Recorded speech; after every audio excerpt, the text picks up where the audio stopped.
En el punto número 1 veremos dirección.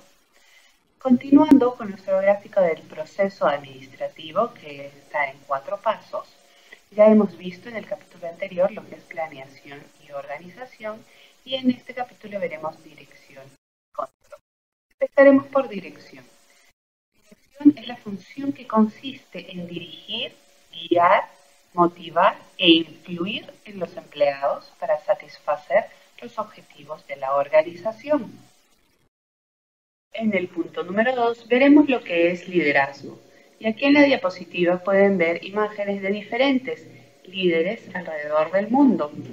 Finalmente, el líder es la persona capaz de influir en otros y que tiene autoridad administrativa. Hay que recordar que no todos los líderes son gerentes, ni todos los gerentes son líderes. En el punto número 3 veremos gerentes versus líderes. Y acá en el gráfico podemos ver algunas diferencias que hay entre los que son gerentes y los que son líderes. Por un lado, los gerentes tienen un poder legítimo que permite premiar y sancionar. Es decir, el gerente se le ha otorgado en la empresa, en la estructura organizacional, el poder.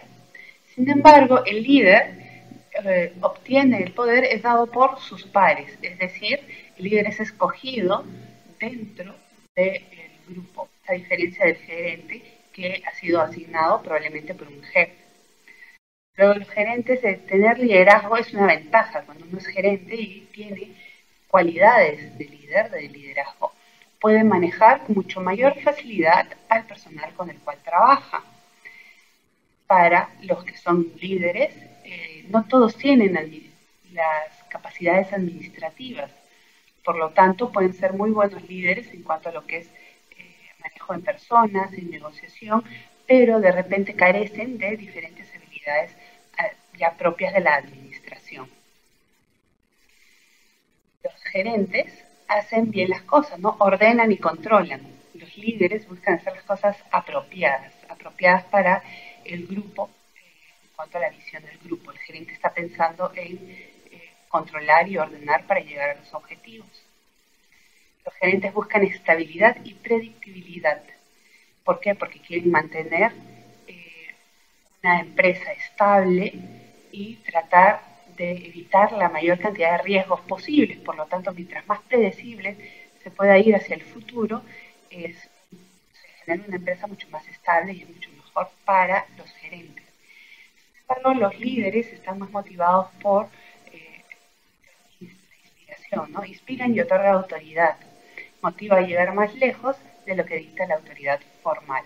Es decir, el líder es más inspirador, busca más creatividad, busca más ir a lo sobresaliente, lo cual puede, o mejor dicho, siempre tiene riesgos anexados y es menos predecible.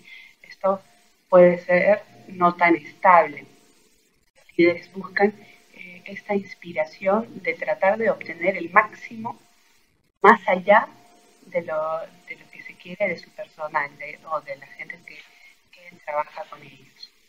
El gerente está buscando mantener una estabilidad, ¿no? ¿Hasta dónde le voy a pedir a mi gente que trabaja conmigo que se esfuerce para llegar al objetivo necesario?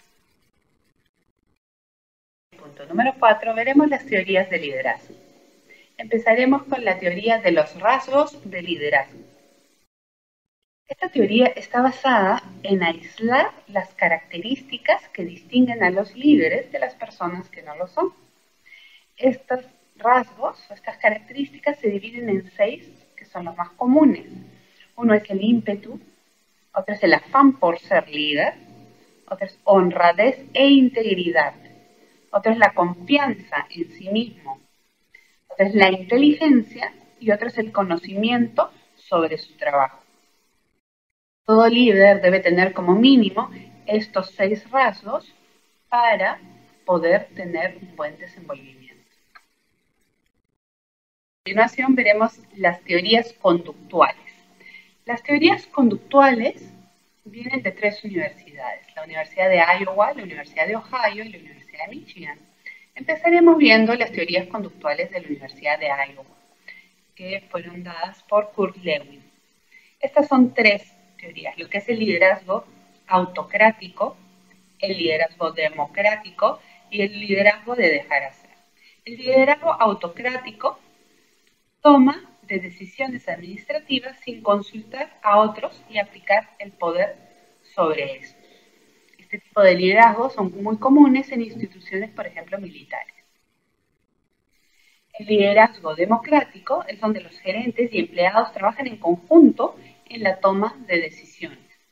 Este tipo de liderazgo se da en gran parte en las industrias donde los empleados están muy bien capacitados, por ejemplo, en empresas de consultoría, de negocios, ¿no? En empresas auditoras. Luego tenemos el liderazgo de dejar hacer. Los gerentes fijan los objetivos y los empleados son relativamente libres de hacer lo necesario a fin de cumplirlos. Es decir, una vez dado el objetivo, los empleados son libres de tomar sus decisiones para poder llegar a los objetivos.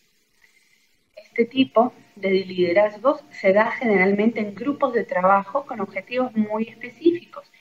Y de la misma forma que el democrático, o más aún, el personal que trabaja en este grupo, los empleados, tienen que estar muy bien capacitados para que puedan hacer esta toma de decisiones sin consultar a los gerentes.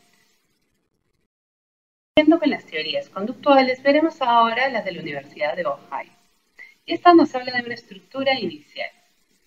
Se refiere a que el líder define una estructura en la cual define claramente cuál va a ser su rol de líder y cuál va a ser el rol de los empleados y las metas que deben alcanzar. Asigna tareas concretas, parámetros definidos de desempeño y plazo.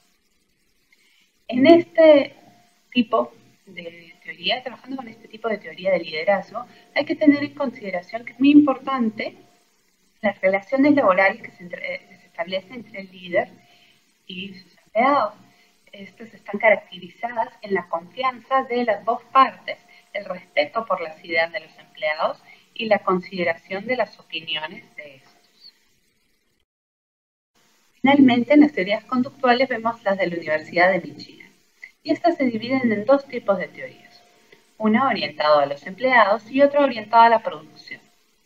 Cuando está orientado a los empleados, el líder hace hincapié en las relaciones interpersonales, manifiesta interés personal en las necesidades de sus empleados y hace las diferencias individuales. Esto funciona muchas veces en equipos de trabajo que son pequeños, que tienen que trabajar muy en conjunto, muy alineados. Luego tenemos la teoría que está orientada a la producción, y acá el líder hace hincapié en las tareas o aspectos técnicos del trabajo. Se interesa por cumplir las metas y los miembros del grupo son un medio para hacerlo. Y esto funciona mucho cuando los plazos a veces son muy cortos o son muy estrictos. Por ejemplo, cuando estamos hablando de repente en planta, tienen que ser mucho más orientados a la producción porque tienen que cumplir con ciertos parámetros, con ciertas metas. Ahora veremos dentro de las teorías de liderazgo, las teorías de las contingencias del liderazgo. Y aquí tenemos tres tipos de teorías. Uno es el modelo de Fiedler, el otro es la teoría de la ruta meta, y el otro es el liderazgo situacional de Hersey y Blanche. Empezaremos con el modelo Fiedler. Este nos habla del buen desempeño del grupo depende de que el estilo del líder para interactuar con los empleados o sus subordinados coincida con el grado en el cual la situación le proporciona control e influencia al líder. Es decir, está muy ligado al estilo de interacción que el líder tiene con sus empleados.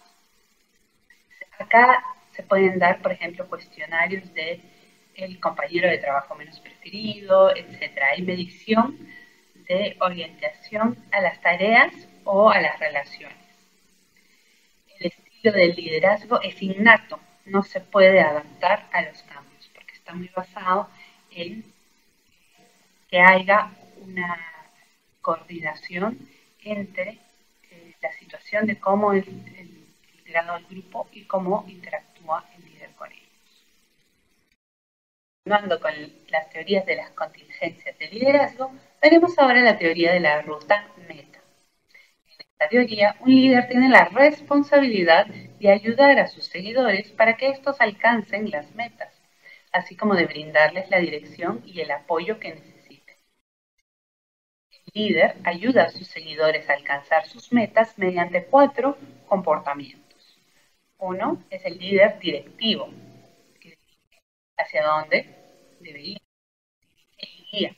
2 es el líder solidario, es decir, es el líder que entiende los problemas que se pueden dar para poder ayudar a sus empleados, sus subordinados. 3 es el líder participativo, es decir, él también se pone la camiseta, ¿no? Se enrolla las mangas de camisa y se pone a trabajar cuando es necesario al costado de sus subordinados. Y 4 es el líder orientado a los logros, es decir, no pierde de vista cuál es el objetivo final por el cual el grupo está trabajando. Finalmente, la última de las teorías de contingencia de liderazgo es el liderazgo situacional de Hershey y Blanchard. Nos habla un modelo de comportamiento del líder que refleja cómo debería adaptar su estilo para liderar, sujeto a las disposiciones que mantienen sus seguidores. Es decir, los seguidores son quienes aceptan o rechazan al líder de acuerdo a la eficacia del líder en función de las acciones de los seguidores. Y la disposición es el grado de capacidad y voluntad que manifiestan las personas para realizar una tarea específica. Por lo tanto, el líder tiene que, por un lado, medir cuál es la disposición que tienen sus seguidores para poder asignarles una tarea u otra, y los seguidores van a estar midiendo la eficiencia del líder en las acciones que realizan sus seguidores. En el punto número 5 veremos el control. Es un proceso administrativo de monitorear el desempeño de una organización para asegurarse de que cumple con sus metas. Tiene la función que consiste en vigilar las actividades con el fin de asegurarnos que se realicen conforme a los planes y corregir las desviaciones importantes que se puedan dar. En el punto número 6 veremos enfoques al diseñar los sistemas de control. Estos enfoques pueden ser 3. Empezaremos con el control de mercado. El control de mercado subraya el uso de mecanismos expertos del mercado. Por ejemplo, la competencia de precios y la participación del mercado. Otro de estos sistemas de control es el control burocrático, que pone énfasis en la autoridad y depende de reglas, reglamentos, procedimientos y políticas administrativas. Finalmente, tenemos el control del clan, que es el comportamiento de los empleados, es regulador por medio de valores compartidos, normas, tradiciones, rituales, creencias y otros aspectos de la cultura de la organización. En el punto número 7 veremos el proceso de control. Como sabemos, el controlar, es medir cómo es que en nuestra empresa, nuestros procesos están avanzando, están funcionando. La única forma de poder saber si es que estamos logrando los objetivos y las metas que nos hemos propuesto inicialmente es controlarlas. Y de esta manera saber si es que estamos llegando a ellas o si nos estamos desviando de los resultados deseados. Un sistema de control debe ser el adecuado para facilitar a la empresa alcanzar las metas con eficacia y eficiencia. Del mismo modo, antes de iniciar el proceso de control, en la etapa de planificación que vimos en el capítulo anterior, se deben determinar los estándares para el desempeño. El proceso de control en sí consta en 3 pasos. Uno es el medir. Se debe medir el desempeño real. ¿Cuánto es lo que actualmente está midiendo, por ejemplo, nuestra participación en el mercado o algún proceso en especial, ¿no? El reorden de pedido, etc. Luego debemos comparar el desempeño con algún estándar. Y este estándar puede estar dado de repente por el promedio en la industria, de repente por nuestro competidor más cercano, de repente por el líder del mercado. Finalmente, debemos tomar las medidas correctivas para corregir las posibles desviaciones que pueda tener nuestra variable que estamos midiendo. Si lo que estamos midiendo es el orden de repedido, de repente vemos que nosotros tenemos un error mayor de orden de repedido de lo que tiene nuestro competidor más cercano. Por lo tanto, nosotros queremos disminuir este error y hay que tomar una serie de medidas para ver cómo podemos modificar este indicador y lograr que tenga el mismo valor que el estándar que estamos asignándole. Acá en el proceso podemos ver que vienen los objetivos y estándares que vienen desde afuera, ¿no? Y se deben comparar con el desempeño real, ¿no? La medición del desempeño, y luego se hacen acá una serie de preguntas, ¿no? Primero, si es que se ha alcanzado el estándar. Si ya estamos con el estándar, no hacemos nada, ya logramos la meta. Si no, hay que ver si esta variación es aceptable o no. De repente la variación es muy pequeñita y no se debe hacer ningún cambio. Concluimos que ya llegamos al estándar y no se hace nada. Si la variación es grande, luego tenemos que ver el estándar con el que estamos viviendo. Hay que preguntarnos, ¿es aceptable, es razonable este estándar? De repente nos estamos midiendo con estándares del líder del mercado y nosotros recién empezamos el negocio, somos una empresa muy pequeña, el líder del mercado es una gran corporación. Entonces, no es real medirnos con ellos, ¿no?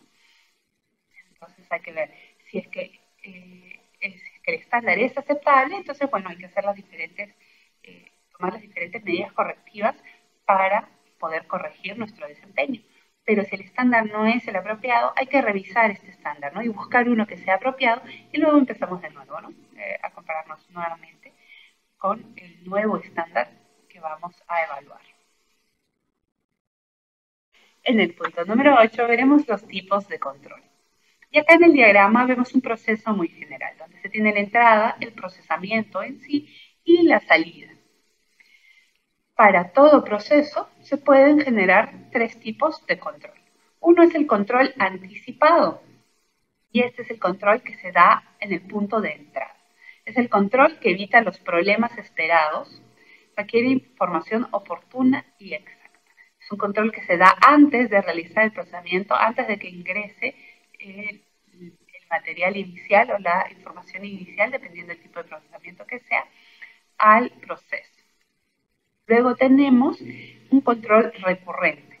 Este tiene lugar mientras una actividad se lleva a cabo.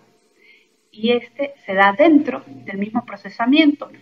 Tiene la obligación de corregir los problemas que se puedan dar.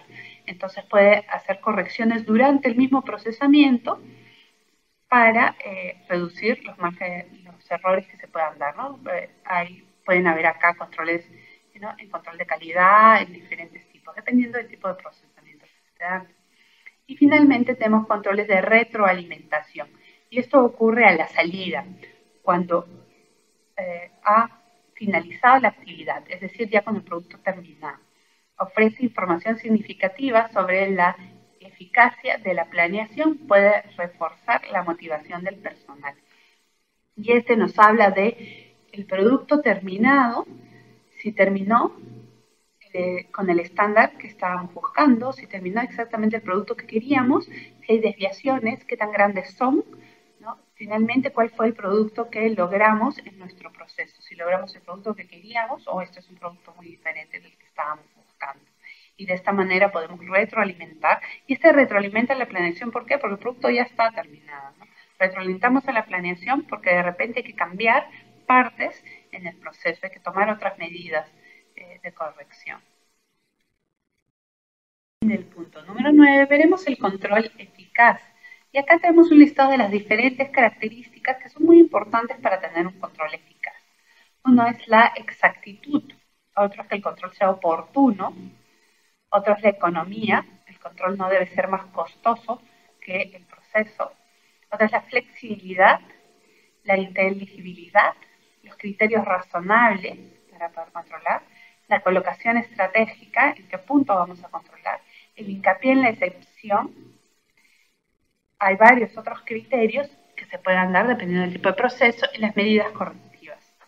Acá cuando hablamos de las medidas correctivas es muy importante recordar que podemos trabajar con 3 tipos de medidas correctivas. Hay medida correctiva que habla de los cambios en las estrategias, estructuras, prácticas compensatorias, programa de capacitación, rediseño de puestos o sustitución de personal. Estas medidas son cambios profundos que se pueden dar y se pueden dar en forma inmediata, medida correctiva inmediata, corregir un problema enseguida con el propósito de rectificar el desempeño, o medida correctiva básica, determinar cómo y por qué se ha desviado el desempeño y a partir de ahí corregir la fuente de desviación. Finalmente, acá podemos ver cuáles son los factores contingentes del control. Uno es el tamaño de la organización. Mientras la organización sea más grande, va a haber que poner mayor número de controles a lo largo de los procesos. La posición y el nivel, ¿no? Dependiendo de qué tipo de variable es la que queramos medir y controlar, dónde debemos posicionar el control. El grado de descentralización que tiene la misma organización, la cultura de la organización, la importancia de la actividad. Si el proceso es un proceso crítico, este debe estar controlado de todas formas. Si el proceso no es tan importante, puede que no tenga un control muy estricto. La organización va a tener una cultura específica, ¿no? Y esta cultura misma de la organización nos puede llevar a aceptar mayor o menor control.